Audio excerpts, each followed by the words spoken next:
उन्हाळ्यामध्ये आम्ही आमच्या शेतामध्ये खड्डे खोदले होते, कारण आम्हाला नवीन झाडं लावायची होती आणि आता पावसाळा चालू झालेला आहे. तर आम्ही काजूची 100, 10 आंब्याची आणि 5 रतांब्याची अशी झाडं विकत आणलेली आहेत आणि आता ट्रॉली घेऊन दादा चाललेले आहेत शेताकडे.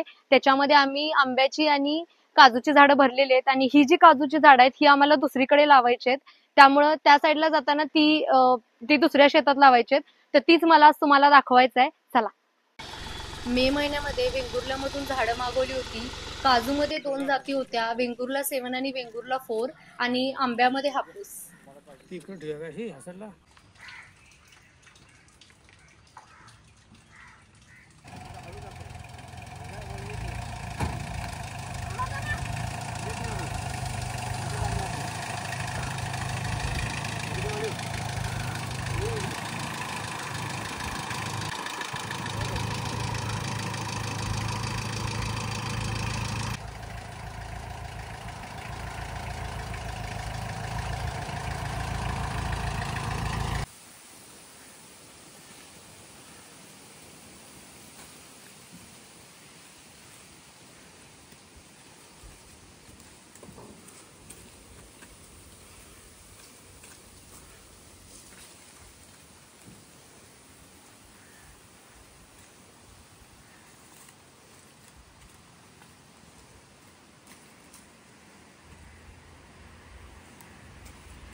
झाडं लावायला आम्ही चालू केलेलं आहे. तर सगळ्यात आधी आम्ही खत टाकणार, त्याच्यानंतर माती व्यवस्थित लेवल करून झालं की मग आम्ही त्याच्यामध्ये झाड लावणार.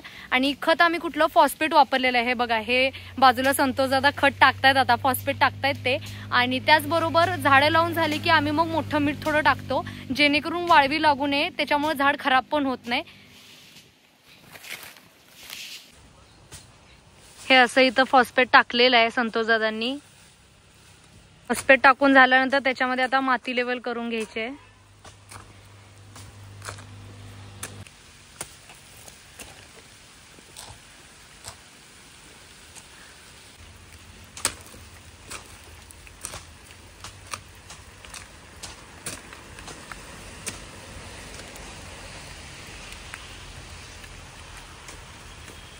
रेनकोट आणला द्या. पाऊस टाकला संतोषा बघू.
इथं आम्ही आंब्याचं झाड लावतोय.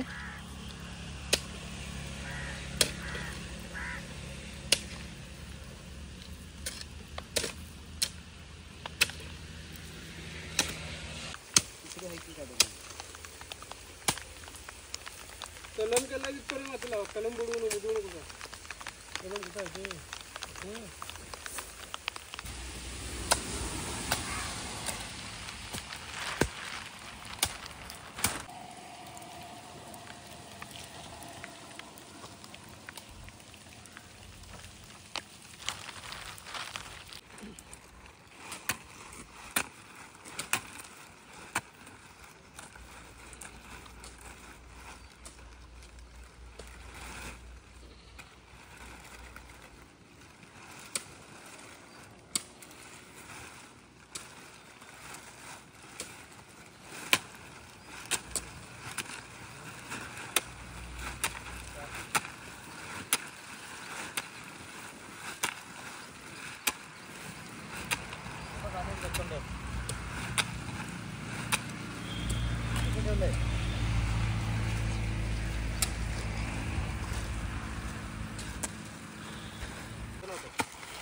सगळी झाडं आमची लावून झालेली आहेत. काजूची 100, आंब्याची 10 आणि रतांब्याची 5 अशी आम्ही झाडं लावलेली आहेत. आता मी ज्या झाडाजवळ उभा आहे हे काजूचं झाड आहे.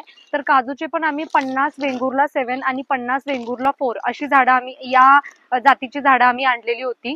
आणि खरं तर 100 झाडं लावणं जोक नाहीये आणि सगळेच आलो होतो. आणि आता पाऊस पण पडलेला आहे आणि पाऊस कंटिन्यू पडत होता, त्यामुळे सगळ्यांनी रेनकोट घालूनच काम केलेलं आहे. आणि पाऊस पडत होता त्यामुळे माती पण अशी एकदम घट्ट झालेली होती. मी एक 4 ते 5 खड्ड्यांमध्येच अशी खोऱ्यानं माती ओढली आणि मला परत दमायला झालं.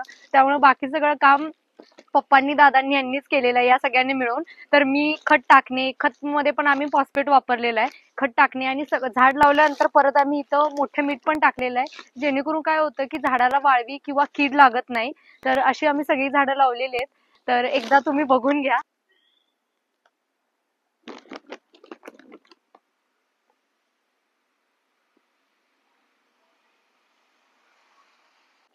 त्याचबरोबर अजून एक म्हणजे हे जे काजूचं झाड आहे ह्याला पुढच्या वर्षीपासूनच मोहरायला चालू होतो. पण आम्ही तो मोहर काढून टाकतो कारण त्याची चांगली वाढ होऊ दे म्हणून. आणि 3 वर्षानंतर म्हणजे फळ येतं ते आम्ही घ्यायला चालू करतो. म्हणजे आपण आपले काजू मस्त येतात आणि मग आम्ही काढतो ते.